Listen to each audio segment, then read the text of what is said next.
Cette construction d'un leader de l'asset management nous oblige à épouser les ruptures qui se font dans ce métier.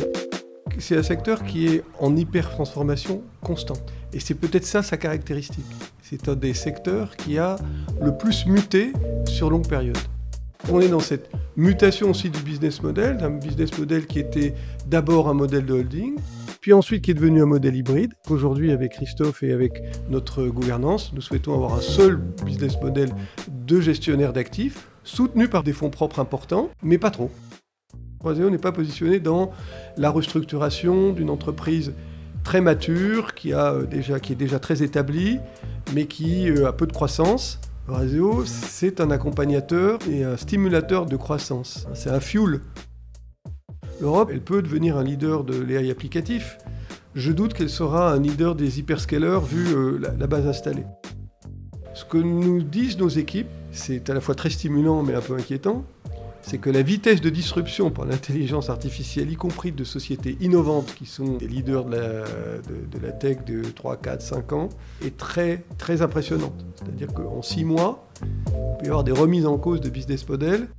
Le propos misérabiliste qui consiste à penser que l'Europe est morte, c'est un propos de propagande de certains milieux d'affaires anglo-saxons. Mais la réalité, c'est que c'est un continent de 450 millions d'habitants, avec un marché profond, la plus grande épargne du monde, le deuxième PIB mondial. Enfin, fondamentalement, oui, l'Europe, elle va devoir se poser des questions assez fondamentales de localisation de production. Vous ne pouvez pas être dans un monde où vous avez les Américains qui font des tarifs, les Chinois qui font de la subvention, et les Européens qui pâtissent des tarifs des uns et les subventions des autres. Bonjour à toutes et tous, je suis Marc Landré et vous écoutez le podcast de l'hypertransformation by SIA, le premier podcast qui décrypte de l'intérieur les transformations technologiques, organisationnelles et sociétales des entreprises. Tous les mois et demi, nous recevons un dirigeant d'entreprise qui prend le temps d'analyser les enjeux structurants de la transformation de son entreprise. Une trentaine de technologies à vocation disruptive sont actuellement en gestation ou en cours de déploiement dans les entreprises. L'intelligence artificielle, évidemment, qu'elle soit générative, prédictive ou frugale, mais aussi plus globalement le numérique, via l'informatique quantique ou la réalité immersive, ou encore le spatial, les sciences de la vie ou des matériaux, les crypto-monnaies, la cybersécurité et bien sûr la décarbonation. La combinaison de ces technologies, qui est la caractéristique de cette quatrième révolution industrielle, de cette hyper-transformation, change fondamentalement la donne et démultiplie la vitesse de développement des entreprises qui n'ont d'autre choix que de s'adapter, de se transformer en profondeur pour survivre. C'est tout l'objet du podcast de l'hyper-transformation by SIA que de vous raconter comme si vous y étiez les coulisses et les impacts de cette hyper-transformation technologique, organisationnelle et sociétale à l'œuvre.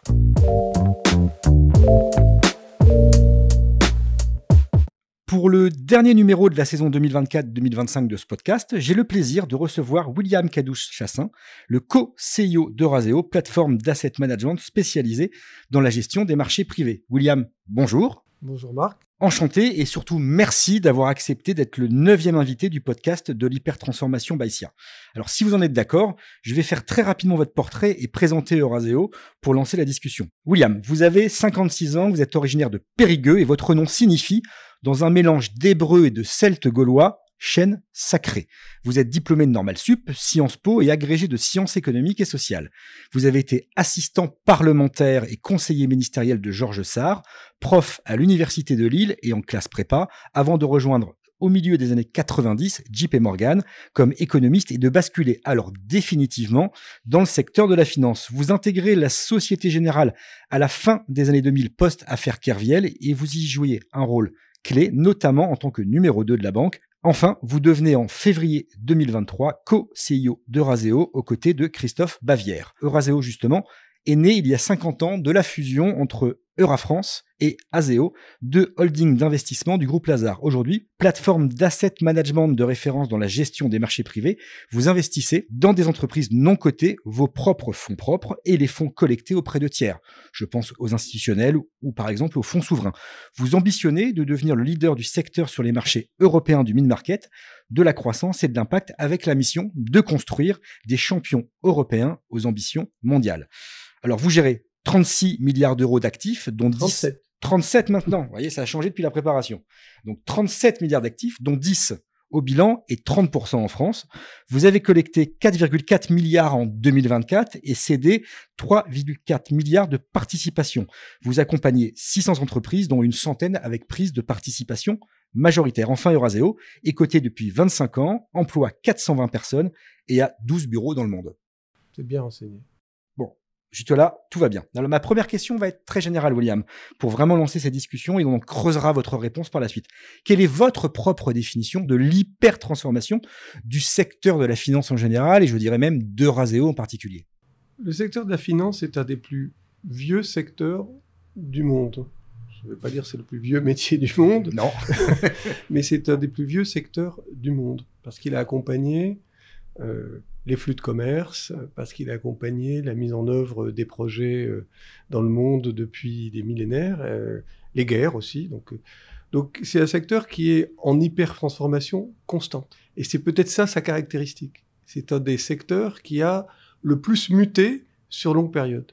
Et donc, ça veut dire qu'il continue encore aujourd'hui de muter, de se transformer. On va le voir avec un certain nombre de secteurs dans lesquels vous investissez. Et pour Eurazeo en particulier, si on fait une espèce de subsidiarité, on descend de la focale très large de la finance jusqu'à Eurazeo. C'est quoi votre définition de l'hyper-transformation ou des transformations actuelles d'Eurazeo? Eurazeo, il a plusieurs transformations en cours. C'est une de ses caractéristiques. On est en plein milieu d'un énorme chantier. Il se constitue comme un leader de la gestion d'actifs sur les marchés privés, qui est un secteur qui est en pleine évolution. Et donc, il doit se transformer dans son positionnement de métier, dans sa gestion des RH, dans sa manière d'appréhender les outils technologiques, les ruptures de business model dans les sociétés dans lesquelles il investit, les problématiques des enjeux de transition énergétique. On évoquera sans doute tous ces sujets. Bien sûr. D'une part, cette construction d'un leader de l'asset management nous oblige à épouser les ruptures qui se font dans ce métier. Et puis, il y a une autre transformation qui est plus intrinsèque à Eurazeo. C'est qu'Eurazeo, vous avez évoqué les 50 ans d'histoire, est d'abord né comme un holding d'investissement. On faisait tout sur fonds propres. À l'époque où vous il y a eu cette fameuse votre propre bilan. C'est les fameux 10 milliards sur les 37 que vous évoquez, qui sont toujours une somme très considérable. Au départ, Eurazeo, c'était de l'argent des fonds propres, des holdings dont vous avez parlé tout à l'heure, Eurafrance et Azeo. Et donc, on est dans cette mutation aussi du business model, d'un business model qui était d'abord un modèle de holding, puis ensuite qui est devenu un modèle hybride, qu'aujourd'hui, avec Christophe et avec notre gouvernance, nous souhaitons avoir un seul business model de gestionnaire d'actifs, soutenu par des fonds propres importants, mais pas trop. On l'a vu dans votre portrait, vous avez un profil atypique. Pour dire les choses simplement, vous n'êtes pas ingénieur, mais vous êtes littéraire de formation. Ce qui est rare dans la finance, il faut le reconnaître. Alors, qu'est-ce qui s'est passé pour que vous vous retrouviez à la tête de l'une des plus grandes sociétés d'investissement en France? Et qu'est-ce qui vous a fait opter pour la finance et quitter les lettres? Moi, c'est ça qui m'intéresse dans votre parcours, c'est de savoir qu'est-ce qui, dans ce parcours atypique, vous qualifie le plus pour accompagner la transformation et d'Eurazeo et du marché de la finance. Je crois que chacun a ses motivations. La mienne, elle est un peu corrélée à cette phrase de Bergson que j'aime beaucoup, qui dit il faut penser en homme d'action et agir en homme de pensée. Et au fond, quand vous avez une culture humaniste, vous avez été confronté à la littérature, à la philosophie, à l'histoire, vous prenez un peu de perspective parce que vous avez du goût pour ces matières, vous vous retrouvez aussi peut-être avec une envie d'agir. Et la finance, elle est ce monde formidable dont on parlait tout à l'heure, du fait qu'il est en profonde transformation constante. Pourquoi il est en profonde transformation? Parce qu'il épouse les mutations de la société, les mutations du monde. Et c'est ça qui est absolument passionnant. Donc si on a un goût pour l'action, et que par ailleurs on a un goût spéculatif, on va trouver une combinaison d'abstraction et de faire, et de relations humaines, qui est assez unique au monde de la finance, qu'il s'agisse d'ailleurs de la banque, de l'assurance, de la gestion d'actifs. La gestion d'actifs, en particulier celle dans laquelle Eurazeo se trouve, elle est particulièrement passionnante parce que là, on va rencontrer des figures d'entrepreneurs. Et c'est souvent les aventures les plus stimulantes et les personnalités les plus extraordinaires qu'on peut rencontrer, parce que ce sont des créateurs. Là aussi, on pourrait le relier à la pensée de Bergson. Ce sont des gens qui créent. Et comme les artistes et les entrepreneurs ont quelque chose d'assez fascinant dans leur intuition et cette application de l'intelligence. Donc, vous voyez, la finance, ça n'est pas que des chiffres, c'est aussi des chiffres. Mais ça n'est pas que l'espace, c'est aussi la durée. Et donc, c'est plus votre culture personnelle, votre histoire familiale, que finalement votre formation qui vous a destiné ou j'allais même dire prédestiné, à atterrir in fine dans le monde de la finance. Alors je sais bien qu'on est en France, mais moi à 56 ans, je considère que ma formation, oui, elle est loin. Elle est un peu loin. On donc est d'accord. Voilà, il y a des gens qui aiment bien rappeler leur diplôme quand ils... Même quand ils sont morts. Voilà, mais c'est pas mon cas. Mais cela étant, je pourrais aussi dire que cette formation m'aide beaucoup. La fréquentation de la littérature, c'est beaucoup de personnalités qu'on rencontre. Beaucoup de philo. La fréquentation de la philo, la fréquentation de l'histoire. L'histoire, elle vous apprend qu'il y a des ruptures. Quand on modélise, et ça j'ai bien connu ça quand j'étais directeur financier de la Société Générale, on modélise toujours les scénarios futurs sur la base de scénarios statistiques passés. La probabilité que ce qui va se passer dans la prochaine crise soit exactement celle-là, elle n'est pas faible, elle est nulle. Et donc, il faut un peu de créativité ou de psychologie qui vous amène à penser que les ruptures historiques non prévues, ça arrive.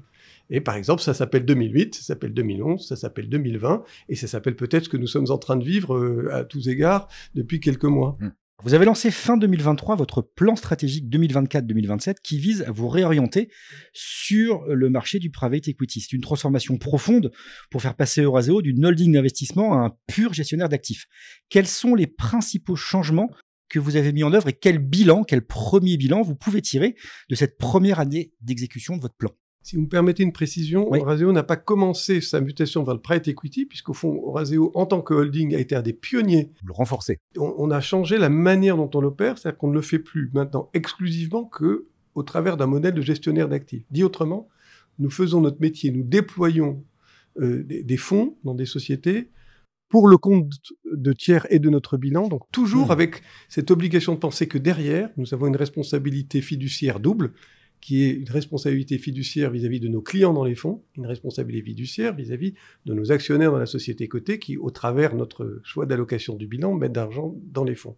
C'est donc le premier changement qu'il fallait opérer, ou plutôt qu'il fallait radicaliser, parce qu'il était déjà en marche, bien sûr. Il faut toujours penser qu'on est en train de fournir un service à un client. Et donc cette culture client, cette obligation de penser les performances, la gestion, la conduite du changement, l'approche de la durée, les formats juridiques des fonds, ça emporte beaucoup de choses, les reportings. Il fallait la centrer avec cette idée que, oui, on n'est plus une holding avec une chaîne courte et peu de gens autour de la table. On doit maintenant plus de 120 000 clients particuliers, plus de 400 clients institutionnels, et que tout doit être fait absolument au meilleur standard pour évidemment les convaincre. Donc on a beaucoup réfléchi sur la manufacture, c'est-à-dire où est-ce qu'on est bon, qu'est-ce qu'on sait faire. On a réfléchi au fond à la manière dont on faisait les choses, dont on fait cet investissement. Qu'est-ce qui différencie Eurazeo dans ses géographies, dans sa pratique de l'investissement, dans sa création de valeur, mais aussi dans son éthique des affaires. Et donc tout ça, ça a fait beaucoup de réflexions internes. Ça a aussi suscité des obligations de changer parfois aussi le dispositif de l'organisation et parfois des personnes. Donc ces étapes, elles ont été franchies. On a aussi, deuxième point, investi. On a investi dans des ressources humaines. On a recruté des gens. On a investi nos moyens de capital pour lancer certaines initiatives, notamment dans les fonds d'impact. Eurazeo est un des premiers acteurs des fonds d'impact en Europe, et la plupart de ces fonds, c'est un marché peu mature. Ils sont des premiers fonds, donc dans lesquels on a décidé d'investir. Et puis on a clarifié un certain nombre d'orientations stratégiques, tant sur la transformation du business model, je l'ai dit, c'est-à-dire qu'on a décidé de combien de capital nous avions besoin dans les fonds, et à quel horizon de temps on allait se donner pour réduire l'emprise du bilan. Et puis, on a évidemment réfléchi à des éléments de projection de la gestion d'actifs qui peuvent inclure de l'organique et de l'inorganique. Si je fais le bilan à 24, le socle, il est construit. La stratégie, elle est globalement comprise en externe, en interne. Il y a un très bon alignement des parties. Évidemment, il y aura toujours des gens qui posent des questions, et c'est très sain dans un corps social. Deuxièmement, on a une année derrière nous d'exécution. Donc on sait que le positionnement de notre gestionnaire d'actifs européen sur des valeurs de taille moyenne, plutôt en croissance, plutôt à forte composante impact, ça marche. On sait qu'on sait lever des fonds plus fort, plus vite que le reste du marché parce qu'on sait se différencier et avoir une âme un peu identifiée pour ces fameux clients dont je parle, qu'ils ce soit des institutionnels ou des particuliers. On a tous les chiffres qui montrent qu'on est en ligne sur les agrégats de la gestion d'actifs. Et puis la transformation, elle a commencé aujourd'hui. Elle va prendre du temps. La duration moyenne de notre bilan, c'est 4,8 ans. Donc ça va prendre plus de 4 ans. Et donc on est en train de l'exécuter dans un contexte, il faut bien le dire, qui s'est plutôt refroidi depuis le début de l'année en matière de M&A, c'est-à-dire de capacité à sortir les actifs, mais on performe plutôt bien dans ce contexte pour ce qui concerne Eurazeo. Donc, à date, on est en ligne. Alors, la mission d'Eurazeo est de détecter et de développer des champions européens, des PME et des ETI cachés aux ambitions mondiales. Vous accompagnez aujourd'hui quelques 600 entreprises du mid-market, et ce pour une durée moyenne de 5 à 6 ans. Certaines sont très connues, je pense à Doctolib, à Swile, à Deezer, à Ornicar, d'autres un peu moins, e-Tracing, et du Mapper, Germitech, Electra, Aromazone. Dans votre portefeuille, quelles sont celles auxquelles vous croyez le plus et quels sont surtout vos critères d'évaluation pour déterminer qu'une entreprise a de l'avenir selon votre modèle ou pas? Alors, comme il y a quand même 600 lignes, vous permettrez de ne pas aller dans un niveau de détail. Mais c'est que nous, ce qu'on aime bien, c'est une entreprise européenne qu'on va prendre à différents stades de développement, puisqu'on fait du venture, parfois même on crée des équipes. Par exemple, dans la biotech, on a une particularité avec notre fonds Kurma, c'est qu'on va soutenir des équipes, même pas des sociétés déjà créées. Et puis, on va le faire à des stades plus matures. Vous avez des entreprises, quand on va faire l'acquisition, qui ont déjà plusieurs centaines de millions d'euros de chiffre d'affaires. Bon. Leur caractéristique commune, c'est toujours, je suis une belle pépite européenne, avec des entrepreneurs qui ont une idée, un savoir-faire, une maîtrise d'un processus différencié, qui ont de l'ambition, qui opèrent sur un secteur, nous on n'opère que sur 4 secteurs principaux, qu'on comprend et dont on pense qu'il a de la croissance structurelle. Alors nos secteurs, c'est la technologie, notamment tout ce qui est les services aux entreprises, c'est les services financiers spécialisés, c'est les solutions environnementales et c'est la santé au sens large. Et on va les accompagner avec l'idée que de leur spécialisation géographique, ils vont pouvoir devenir des champions européens ou globaux. Et pour ça, on va s'appuyer sur nos bureaux en Chine ou des partenariats qu'on peut avoir, par exemple, avec le fonds souverain chinois qui s'appelle le CIC. Tout à l'heure, j'étais avec des partenaires du ministère de la Technologie saoudien qui s'intéressent à la problématique de la biotech ou du quantum computing et savoir si on a des entreprises qui pourraient se développer dans ce pays en transformation. Alors là, pour le coup, en hyper-transformation, qui s'appelle l'Arabie Saoudite. On va avoir des équipes aux États-Unis qui vont permettre à une PME française ou italienne ou néerlandaise de réfléchir à comment elle va accéder au marché américain. Bon. Et donc, c'est ça qu'on va faire. Si on ne sent pas qu'il y a une différenciation, une ambition et une capacité à se développer dans ces dimensions-là, ça ne va pas nous intéresser. Parce qu'on est sur des secteurs où, au fond, nous, ce qu'on va acheter, c'est un business plan. C'est si je le parle en pur financier, c'est-à-dire c'est une potentiel de développement. Eurazeo n'est pas du tout positionné, et il y a des gens qui font des très bons deals et des très bonnes affaires dans le domaine, mais ce n'est pas du tout le positionnement d'Eurazeo. Eurazeo n'est pas positionné dans la restructuration d'une entreprise très mature, qui est déjà très établie, mais qui a peu de croissance. Eurazeo, c'est un accompagnateur et un stimulateur de croissance. C'est un fuel. C'est un fuel écologique aujourd'hui. Alors, depuis la crise de gouvernance de 2023 et le départ de Virginie Morgan, vous co-présidez Eurazeo avec Christophe Bavière, qu'on a vu juste avant le début de ce podcast d'ailleurs, qui est passé vous parler dans le bureau. En quoi ce pilotage à deux, sur le plan opérationnel et fonctionnel, est, selon vous, plus efficace pour mettre en œuvre votre plan stratégique et conduire les transformations lancées? Là aussi, modestie s'impose. C'est pas nous qui avons choisi l'architecture. C'est pas nous qui avons choisi qu'il y ait une crise de gouvernance et c'est pas nous qui avons choisi de proposer une architecture à deux. on nous l'a proposé, et donc on s'est d'abord posé la question, mais est-ce qu'on saurait le faire fonctionner? Est-ce qu'humainement on sait le faire fonctionner? Est-ce qu'on partage une vision stratégique commune? Et est-ce qu'on partage des valeurs, en tout cas, sur la conduite de l'entreprise? Comme ayant réglé très vite les 3 points de la compatibilité. Peu. Moi, j'étais là depuis quelques mois. Je connaissais la réputation de Christophe, mais on n'avait pas travaillé ensemble. Nous ne sommes pas des amis de 30 ans. Donc, ayant réglé parfois, ça vaut mieux. La problématique de la compatibilité psychologique, il ne faut pas avoir trop d'ego, et des orientations, et de la communauté des orientations. Ensuite, moi, je peux vous dire que je trouve ça, oui, assez efficace. Je trouve ça assez moderne. C'est souvent ce que nous disent les plus jeunes dans l'entreprise, parce qu'ils ont aussi l'habitude de voir ces modèles dans notre secteur aux États-Unis, dans la tech, beaucoup. Collégial. Une forme de direction collégiale. Ça vous oblige sur plusieurs choses. La première, d'abord, ça vous démultiplie. C'est-à-dire que parfois, quand je suis aux États-Unis à parler à des actionnaires de la société cotée, Christophe va être en Chine, et c'est quand même pas complètement neutre de pouvoir parler à plusieurs clients et à plusieurs de nos partenaires en même temps.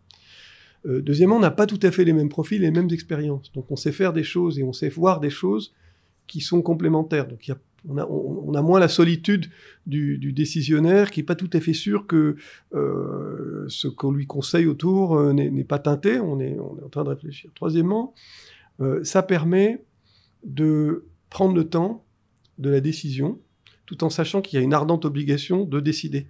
Parce que si vous êtes à deux, les gens vont présupposer l'embolie.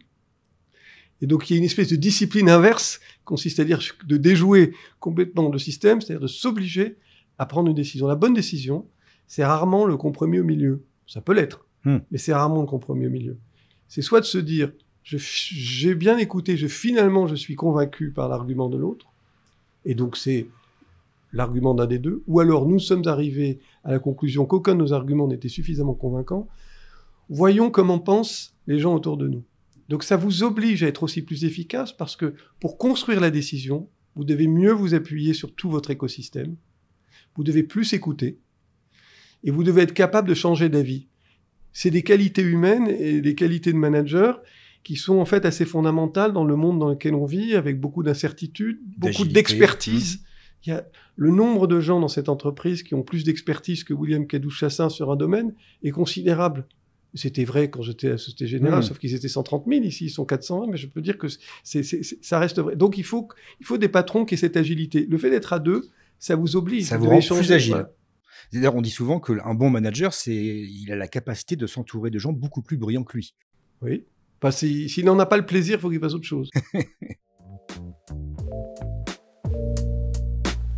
Alors, dans ce podcast, il y a des césures extérieures avec des questions de personnes qui vont vous interpeller. La première vous est posée par Mathieu Courtecuisse, le CIO et fondateur de SIA. On l'écoute et vous lui répondez après. Cher William, tout d'abord, merci de participer à notre podcast. Alors voilà, j'ai une question qui en fait, c'est plutôt 2 questions en réalité. La réévolution de l'IA qui est en réalité avant tout très hardware pose la question clé du financement des infrastructures et également celle des semi-conducteurs. Alors que ce diagnostic est posé depuis des années, quels sont les facteurs qui bloquent aujourd'hui le financement à l'échelle en Europe et en France en particulier? Quelles solutions envisager? Et puis, par ailleurs, dans ce contexte géopolitique lié à la nouvelle administration et aux tensions géopolitiques de façon plus générale, est-ce qu'il y aura un rééquilibrage des flux financiers vers l'Europe du fait de ce contexte et surtout sur quelle classe d'actifs? Et enfin, comment Eurazeo se prépare à ces 2 défis? Merci. Merci Mathieu, ça fait beaucoup de questions. Ça fait beaucoup, dont certaines sont corrélées. Pour la première question sur l'intelligence artificielle. Si vous me permettez, je ne suis pas nécessairement d'accord avec l'idée que le jeu de l'intelligence artificielle se structure principalement autour de la problématique du hardware et donc des infrastructures, ou plus exactement, puisque vous avez que les semi-conducteurs, évidemment à ce qui permet le traitement de la donnée à large échelle. Je pense que le jeu il est beaucoup plus ouvert. C'est là où les besoins de financement, notamment en Europe, sont assez significatifs au-delà de l'infrastructure, typiquement modèle NVIDIA, les semi-conducteurs, des modèles de langage. Chez nous, c'est Mistral, là-bas, c'est ChatGPT. Mais il y a aussi tout le domaine des applicatifs. Et là, on n'est qu'au début, en train d'entrevoir le potentiel gigantesque des applications dans le domaine de l'intelligence artificielle, notamment avec ce qui est en train de se passer sur toute l'intelligence artificielle dite agentique. Le positionnement de l'Europe, pour ça que je l'évoque, il est différent sur les trois champs. Sur le premier champ, nous ne partons pas de rien. Il y a quelques grands opérateurs de semi-conducteurs ou bien du cloud. Et si on se dit les choses, c'est quand même une bataille qui a été assez largement concentrée sur quelques acteurs américains et chinois. Il y a des initiatives. Ça va être très très dur de rattraper cette course-là. Sur les modèles de langage, et encore plus sur l'applicatif, il y a des tas de choses à faire avec des épingles du jeu à tirer pour l'Europe et parfois des leaderships. Et donc nous, on considère que pour arriver à faire tout ça, il faut qu'il y ait de l'argent, en effet, qui vienne soutenir l'innovation, qui vienne soutenir des entrepreneurs, on en a parlé tout à l'heure. C'est notre rôle, nous on a des plus gros fonds de tech, si ce n'est le plus gros fonds de tech European base sur le continent. Et donc, ce qu'on essaie d'identifier, c'est les bons. Et dans quel domaine ? L'Europe a un challenge, c'est qu'elle dépense, elle soutient avec du capital croissance et du capital développement ces entrepreneurs, mais avec des montants qui sont à peu près un quart ou un cinquième de ce que font les Américains chaque année. Vous retrouvez là le lien avec des problématiques de souveraineté et évidemment d'écart de productivité, parce que l'innovation technologique, elle est productive, elle génère de la productivité dans le domaine. Donc, il faut que l'Europe continue d'orienter de l'épargne, ce qui fait un point avec votre deuxième question, vers les marchés privés, le financement d'innovation, le financement donc des actions de sociétés d'entrepreneurs, et en particulier dans les secteurs innovants. Ce qu'elle est en train de faire, il y a des écosystèmes bien établis comme en France, il y a plus d'argent qui est en train d'arriver à l'échelle européenne, mais il faut d'une manière générale qu'on arrive à soutenir ces entrepreneurs. Un des drames que nous avons, c'est que beaucoup des entreprises qui sont pertinentes dans des domaines technologiques ont du mal à passer à l'échelle. Donc elles doivent tout de suite courir vers une rentabilité de plus court terme que les Américains, là où des Américains visent des objectifs à plusieurs milliards, parce qu'ils peuvent être soutenus par un écosystème beaucoup plus large. Donc c'est ça le cœur de l'enjeu.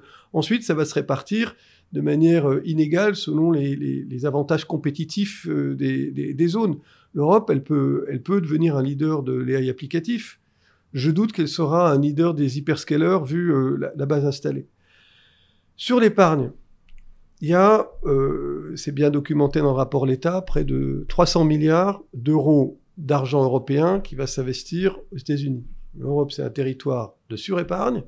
Les États-Unis sont un territoire de surinvestissement ou de sous-épargne. Ne négligeons pas l'avantage extraordinaire que représente dans le contexte le fait d'être le continent le plus épargnant du monde.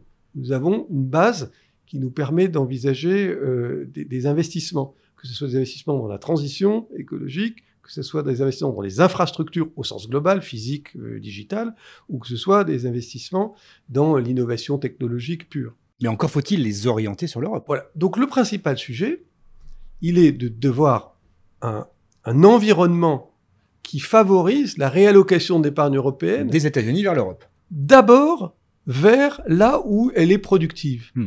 Parce qu'avant de savoir si elle devrait être investie en Europe versus les États-Unis, il y a déjà un premier problème, c'est que l'épargne européenne, elle s'investit dans des produits qui sont des produits essentiellement de dette ou de dépôt, qui rapportent très peu de rendement à la fin de l'histoire pour les individus, donc qui les appauvrit en relatif par rapport à des Américains, et qui ne sert à rien, ou très peu, pour le financement de l'économie productive. Vous n'allez pas financer une start-up dans l'intelligence artificielle.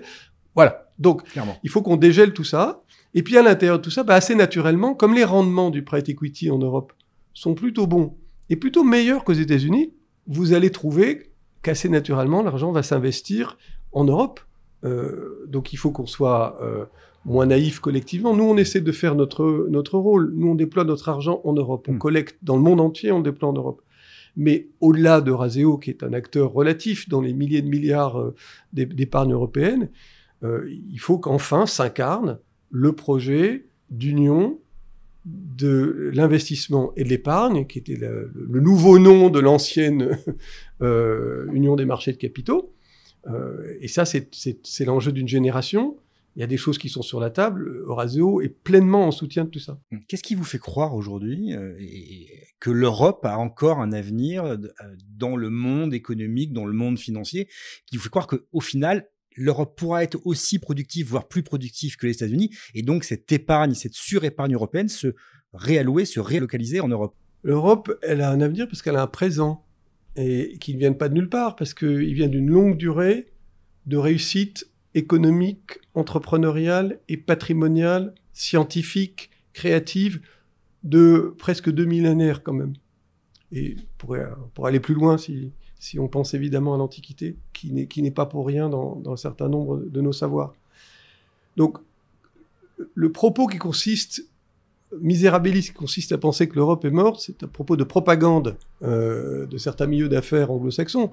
Mais la réalité, c'est que c'est un continent de 450 millions d'habitants, avec un marché profond, la plus grande épargne du monde, le deuxième PIB mondial. C'est 24% du PIB mondial, donc c'est pas rien. Mais oui, c'est 31% des exportations de services dans le monde, ça reste quand même 18% des dépenses dans le domaine technologique. Bon, prenons les choses, c'est des sociétés équilibrées, c'est un cadre juridique stable, c'est des populations très éduquées, c'est une population riche en moyenne qui dépense dans un marché de plus en plus intégré.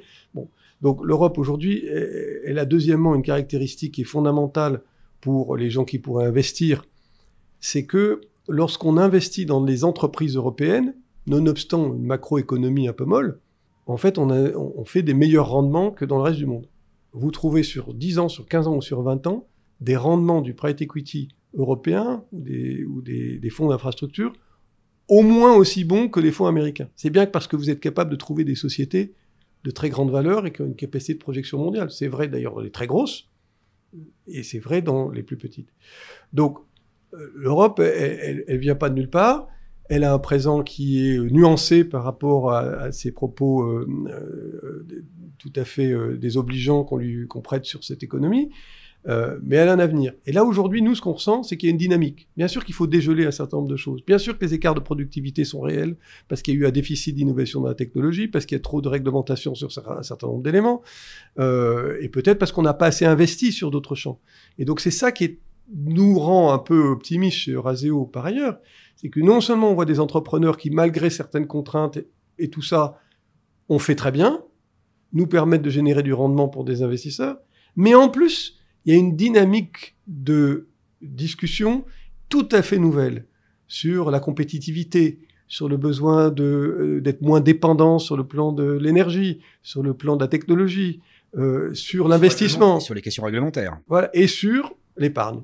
Et la France dans tout ça? Est-ce que la France, dans ce territoire européen, a encore un avenir? Je pense notamment avec l'instabilité politique qu'on connaît depuis un an et le risque de voir l'extrême droite arriver au pouvoir en 2027. Comment vous vous positionnez? Est-ce que vous donnez encore un avenir à la France dans cet écosystème? Moi, je souris parce que...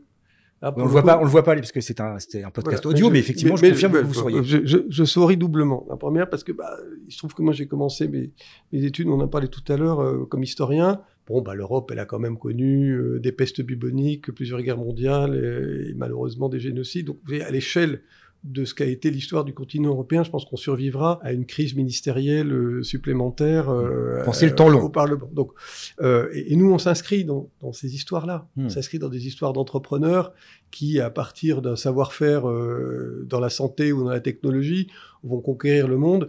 Et après tout, si à un budget près, ils vont survivre. Mais plus fondamentalement, en France, ce qu'on voit dans notre métier à nous, c'est un des pays les plus sophistiqués du point de vue du système financier.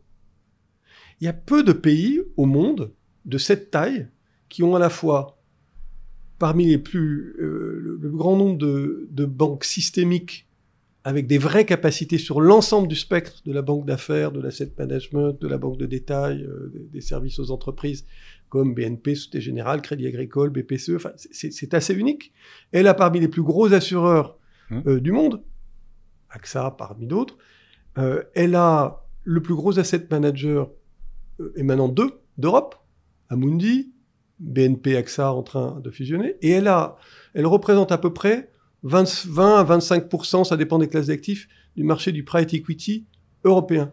Donc la France, c'est un pays dans lequel la finance compte. Elle est sophistiquée, elle est d'échelle mondiale, et donc elle attire des talents. Et donc c'est un bassin dans lequel on peut exploiter. Par ailleurs, elle a un tissu d'entreprises, notamment de taille petite et moyenne, qui est parfaitement adapté à cet investissement. Donc, et enfin, il y a eu quand même, on peut parler de la stabilité politique, mais il y a aussi de la sagesse politique. Les gens qui en France ont structuré la BPI, les gens qui la dirigent, ont permis de créer des écosystèmes, notamment dans le financement de la tech, qui n'existent dans aucun pays d'Europe. Donc oui, moi je crois à l'avenir de mon pays, parce que même si Eurazeo c'est une société européenne, c'est pas qu'une société française, mais la France, elle va continuer de rester un marché cœur pour Eurazeo, comme elle va continuer d'être un marché absolument essentiel dans la finance, dans la technologie, dans la santé et dans la transition énergétique. Vous le disiez tout à l'heure, le secteur de l'asset management souffre depuis quelques temps. Il est un petit peu plus difficile de lever des fonds qu'avant. Alors, la croissance, elle est aujourd'hui un peu plus tirée qu'avant par les assureurs et les fonds souverains, moins par les acteurs traditionnels qui ont un petit peu plus de mal à atteindre leurs objectifs, ainsi que par une kyrielle de véhicules de taille moins élevée. Comment un géant comme Eurazeo peut s'adapter et résister à cette nouvelle donne? Est-ce que vous le faites en multipliant des fonds à impact de plus petite taille? Est-ce que vous revoyez à la baisse vos exigences de rentabilité? Comment vous vous positionnez dans cette nouvelle donne du marché? Alors, c'est gentil de nous appeler un géant. On est un grand en Europe, avec petit 37 milliards dans les marchés privés. Bon, le plus gros acteur des marchés privés mondial, il fait 1000 milliards. Mais bon, disons que sur 11 000 acteurs, on est dans les 50 premiers, voilà. C'est déjà bien. Et on a de l'ambition pour continuer de croître. Ce n'est pas votre question. La question, c'est comment on fait pour avoir plus 25% de collecte 2 années consécutives dans un marché qui fait entre 0 et moins 10. Et en fait, nous, notre réponse, c'est pas qu'il faut casser les prix, c'est pas qu'il faut multiplier les pains avec des petits fonds, c'est qu'il faut avoir une offre pertinente.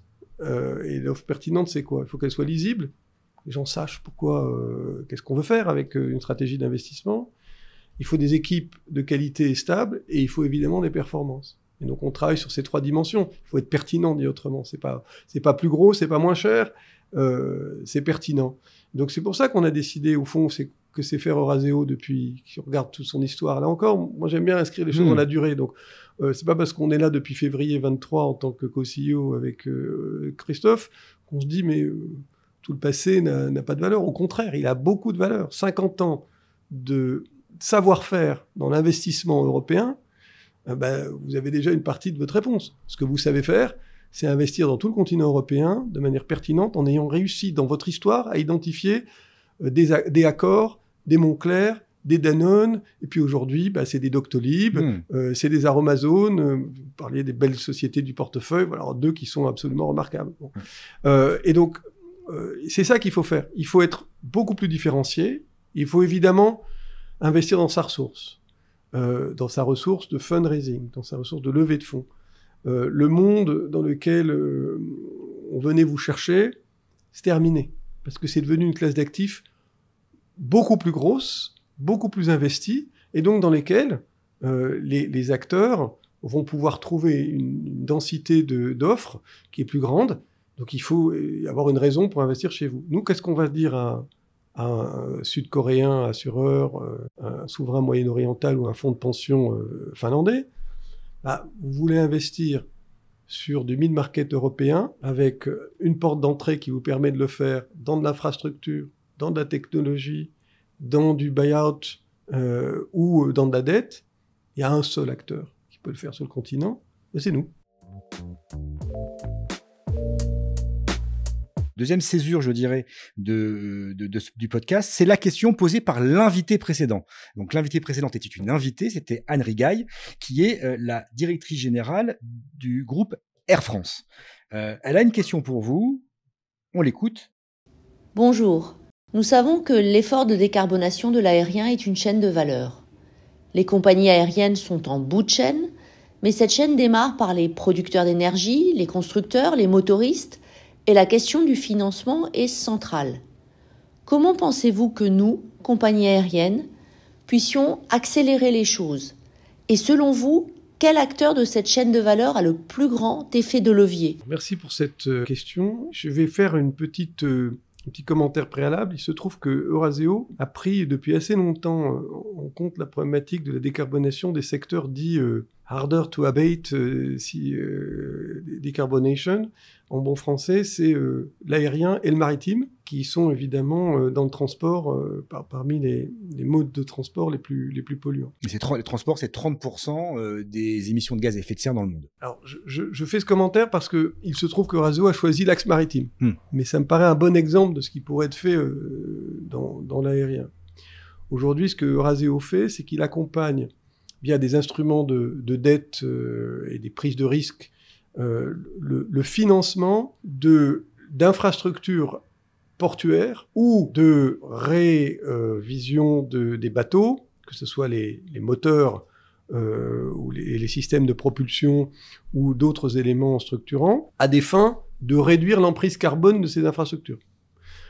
Donc c'est là où un acteur comme Eurazeo peut intervenir, c'est qu'il peut aider des acteurs comme les constructeurs aériens ou comme les constructeurs et les opérateurs maritimes, à décarboner, à réduire l'emprise des véhicules ou des infrastructures. On peut aussi imaginer que dans ce qu'on fait dans la technologie, par exemple, on a un fonds qui s'appelle Smart Cities, dont la focalisation, c'est les innovations en domaine de mobilité intelligente ou de construction décarbonée. On pourra probablement trouver des outils qui permettent de rendre plus efficace la gestion du trafic aérien ou la gestion du trafic maritime ou automobile, qui permet de réduire la consommation carbone. Voilà le type de choses qu'on peut faire. Pourquoi je reviens au maritime? Parce qu'on le connaît mieux, mais aussi parce que c'est un monde qui est déjà assez organisé aujourd'hui, avec des réglementations extrêmement strictes en matière d'objectifs de décarbonation. Et ça, c'est un cadre qui est fondamental. Je disais tout à l'heure que parfois trop de réglementation, ça nuit à l'économie. Mais c'est comme une réglementation en fonction des zones géographiques. Voilà, et si elles sont en plus empilées. Bon. Mais fondamentalement, la réglementation en matière de décarbonation du transport, elle permet de donner des objectifs très forts qui obligent toute une chaîne à s'en intéresser. Donc les armateurs, donc les constructeurs, donc des agents financiers ou de l'innovation vont pouvoir s'agréger à tout ça. Donc il faut aussi de l'argent. Et donc, par exemple, nous collaborons avec des banques. Parce que nous ne sommes pas une alternative aux banques. Nous sommes aussi des gens qui peuvent prendre une partie du risque que peut-être les banques ne prendront pas, mais nous savons qu'il peut y avoir de l'argent public, il peut y avoir de l'argent bancaire, il peut y avoir de l'argent des entreprises dont on parle, bien entendu, des capitaux, et puis de l'argent qui va s'investir à d'autres tranches d'acteurs comme nous qui vont permettre de financer cette transformation. Alors, dans les secteurs dans lesquels vous investissez, il n'y a pas l'industrie. Il y a des entreprises industrielles, mais l'industrie n'est pas un secteur. Pourtant, on a l'impression que depuis 5 ans, en Europe, on n'a que le mot réindustrialisation à la bouche, notamment les politiques. Vous y croyez pas, vous, à la réindustrialisation de l'Europe? Non, c'est pas qu'on n'y croit pas. Nous, on croit et on plaide pour la réduction des dépendances. C'est le mot poli aujourd'hui pour parler de souveraineté européenne. Et on investit d'ailleurs dans certains secteurs, par exemple dans les principes actifs pour le paracétamol. Donc ça, c'est de la réindustrialisation, si on veut. Il se trouve simplement que les secteurs sur lesquels opère Eurazeo, dans lesquels il est bon, c'est plutôt des secteurs soft que des secteurs hard. Ces secteurs soft, cela étant, ils sont assez fondamentaux. Parce que nous, pour l'industrie, nous, on croit beaucoup à la convergence entre le hard et le soft. Pardon de parler un peu abscon, mais quand on fait dans un fonds d'infrastructure un modèle avec Electra, qui est une de nos participations, de bornes de rechargement rapide, il y a de l'infrastructure, mais vous avez aussi de la collecte de données. La collecte de données qui permet ensuite au réseau électrique d'optimiser la gestion de la distribution des pics de consommation. Et donc, c'est ça le modèle gagnant, c'est que demain, vous aurez, grâce à l'intelligence artificielle, vous avez l'usine 3.0, il suffit d'aller en Chine et de voir certaines réussites européennes d'ailleurs. Donc nous, c'est plutôt ça qu'on va jouer. On n'a pas un savoir-faire suffisant pour être très industriel, mais en revanche, on fait beaucoup de choses qui sont pertinentes là-dedans. Enfin, fondamentalement, oui, l'Europe, elle va devoir se poser des questions assez fondamentales de localisation de production. Vous ne pouvez pas être dans un monde où vous avez les Américains qui font des tarifs, les Chinois qui font de la subvention, et les Européens qui pâtissent des tarifs des uns et les subventions des autres. Il y a bien un moment, il y a un give and take. Si j'ai des consommateurs riches qui veulent bien prendre vos produits, et il va falloir aussi peut-être produire plus en Europe. Et le secteur de la défense, qui va bénéficier en Europe d'investissements massifs dans les années à venir. On parle de la mobilisation possible de plusieurs fonds de type Tibi, comme cela a été fait pour financer le développement de la tech en Europe. Vous y croyez, ça aussi, ou c'est un secteur qui vous intéresse ? Alors nous, encore une fois, on considère ça dans un continuum de souveraineté européenne. On y croit, ce qu'on constate et qui est fondamental, c'est que l'Europe se réarme. Maintenant, il faut deux choses. Il faut d'abord un marché. Parce que ce qui va solvabiliser les entreprises de la défense, c'est d'abord les dépenses militaires. C'est à partir de là que vous allez drainer des capitaux pour la transformation des chaînes de production. Pourquoi beaucoup d'entreprises ont quitté le militaire dans les années de 90-2000 ? Parfois, des gens qui faisaient du roulement à billes pour des chars se sont bien fait des roulements à billes que pour l'automobile, mais parce qu'il n'y avait plus de commandes. Donc, c'est d'abord par là que ça va commencer. Donc, l'urgence pour l'Europe, là, on va un peu plus loin que Razéo et nos pairs.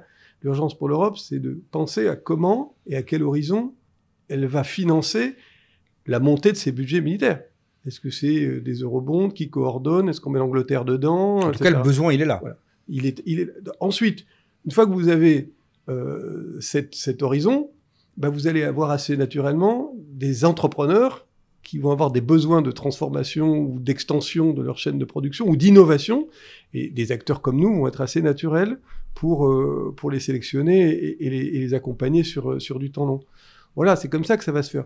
Alors nous, on est déjà par ailleurs dans des domaines, je parlais du soft, quand vous avez évoqué tout à l'heure une société comme e-tracing, quand vous êtes un leader européen de la cybersécurité, le fait que ça puisse avoir des applications civiles et des applications militaires, donc le dual use, c'est un fait qui va perdurer, parce qu'il faut que ces entreprises elles puissent avoir des débouchés plus larges qu'une seule verticale. Alors, troisième et dernière césure, question extérieure, sur l'IA posée par une intelligence artificielle, en l'occurrence celle de SIA, qui s'appelle SIA GPT Next, que j'ai préalablement renseigné. Alors, la question vous est posée par Audrey, qui est une voix, je précise, artificielle. Là encore, on l'écoute et vous répondez après. Dans le cadre de votre stratégie d'investissement, comment envisagez-vous d'intégrer l'intelligence artificielle dans vos processus d'évaluation, de gestion d'actifs et de prise de décision ? Quelles opportunités l'intelligence artificielle offre-t-elle pour améliorer la performance des entreprises ? Merci pour votre réponse. Alors vous voyez qu'elle est très bien, votre Audrey, mais elle est quand même moins chaleureuse que les deux précédentes personnes qui ont posé les questions. Il y a encore un peu de travail à faire sur la chaleur de la voix. Il y a un peu de crédit à SIA et à Air France. Bon, pour nous, évidemment, c'est comme je vais vous dire, un peu comme pour tout le monde, mais c'est encore plus vrai vu nos capacités dans le financement de l'innovation. C'est évidemment une question absolument fondamentale. Donc l'IA, on essaie de la regarder sur 3 plans. 1, est-ce que déjà, ça peut nous permettre d'être un peu meilleurs dans un certain nombre de nos processus internes ? Donc qu'est-ce qu'on peut automatiser, gérer grâce à l'IA ? Et là, il y a des tas de choses que vous pouvez trouver dans du reporting, de la réponse à des questionnaires, des diligences. Bon.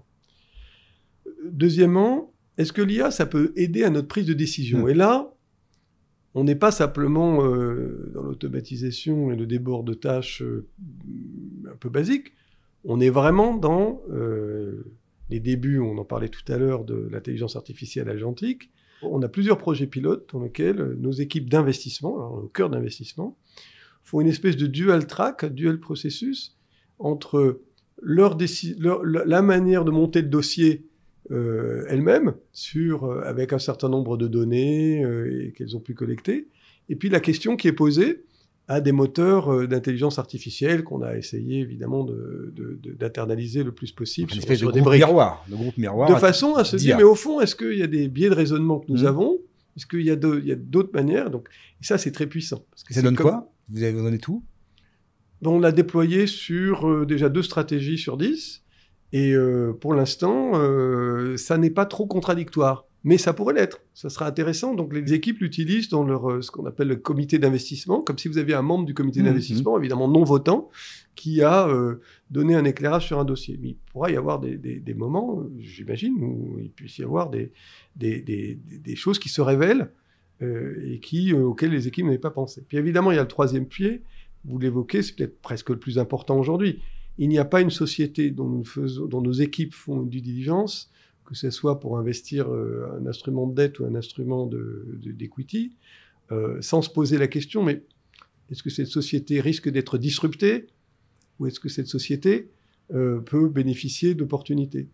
Ce que nous disent nos équipes, et là c'est à la fois très stimulant mais un peu inquiétant, c'est que la vitesse de disruption par l'intelligence artificielle, y compris de sociétés innovantes qui sont des leaders de la tech de 3, 4, 5 ans, est très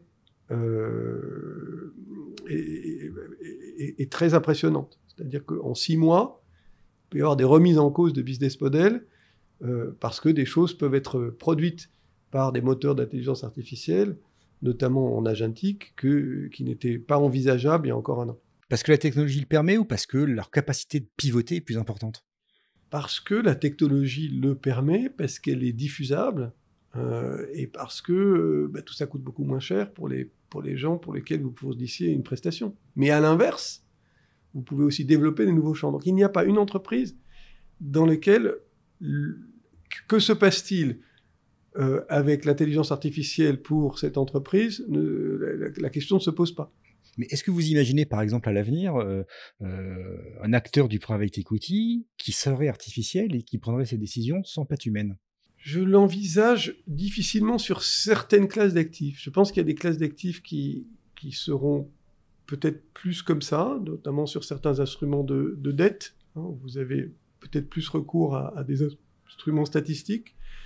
Il y a quand même un fluide humain dont on a parlé tout à l'heure. Il faut quand même identifier des entrepreneurs, des envies, du désir, de l'émotion, des capacités de conduite des femmes et des hommes.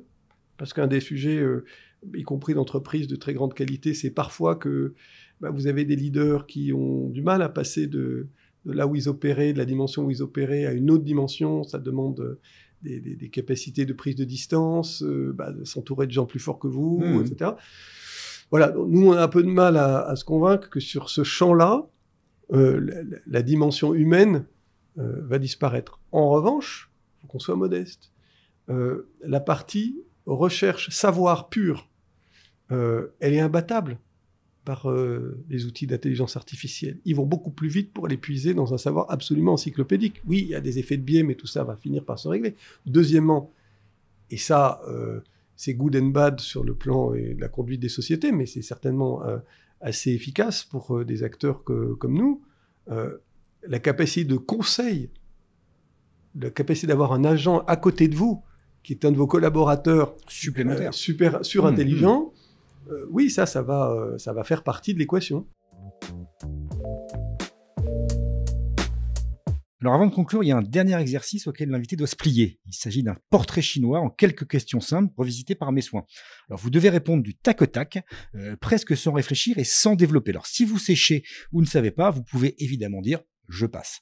Alors quelle est votre devise professionnelle ou maxime préférée? Enfin, vous l'avez dit tout à l'heure, mais vous pouvez la répéter. Je vais la répéter, j'en ai quelques-unes, mais ma préférée, c'est celle de Bergson. Agir en homme de pensée, penser en homme d'action, vous le mettez dans les deux sens, ça marchera. Votre geste écolo quotidien pour réduire votre empreinte carbone? Moi, je prends le métro. Le métier que vous vouliez exercer quand vous étiez petit? Terrible. J'aurais voulu être président de la République. C'est pas encore, c'est encore possible. Votre mode de transport préféré, vous l'avez dit, c'est le métro. Ah, j'ai pas dit que c'était mon préféré. Pardon, alors votre préféré. Non, j'irai pas jusqu'à dire que c'est un moment de grâce comme quelqu'un dans le passé. Non, mais j'aime bien marcher. Marcher. Vous êtes plutôt carambar ou fraise tagada? Carambar. Pourquoi? Bah oui, il fallait pas développer, mais je rappelle que Bah, Raseo est l'actionnaire de Carambar. Voilà, c'est pour ça. L'appli que vous utilisez le plus chaque jour? J'aime beaucoup Perplexity AI. Donc, intelligence artificielle, Perplexity. La qualité première du dirigeant d'une société de private equity? Alors, je vais dire un truc que j'ai déjà dit 3 fois, qui paraîtra donc suspect, mais je pense que c'est la modestie. Parce qu'elle n'est pas très commune dans cette industrie et elle permet de différencier l'approche dans les enjeux auxquels nous sommes confrontés. Le petit défaut dont vous n'arrivez pas à vous défaire? Alors, je peux être pénible. Ah bon? Je n'ai pas vu. Vous êtes plutôt Philharmonie ou Opéra de Paris? Diversité, c'est ma devise. C'est la Donc, les fontaine. deux, quoi. C'est la fontaine. Oui, bien sûr. Et votre moyen préféré pour décompresser? Nager. On arrive au terme de ce podcast. Merci infiniment, William, d'avoir parlé de l'hypertransformation d'Eurazeo et du secteur. Est-ce que vous avez un mot de conclusion, une dernière pensée à nous partager en réponse à une question que je ne vous aurais pas posée? Merci. C'est pas une oui, c'est un mot de conclusion. Merci du privilège d'avoir l'occasion de s'exprimer de manière articulée et développée. C'est pas très souvent dans les médias, donc merci. Merci en tout cas à vous et à toutes et à tous de nous avoir écoutés. N'hésitez pas à vous abonner au podcast de l'hypertransformation by SIA pour être informé en temps réel de la mise en ligne du prochain épisode, dont l'invité à la rentrée sera Aurélien Sonnet, le CEO de Pluxee, spécialiste mondial des titres restaurants et cadeaux ex-Sodexo, services, avantages et récompenses. Merci à tous.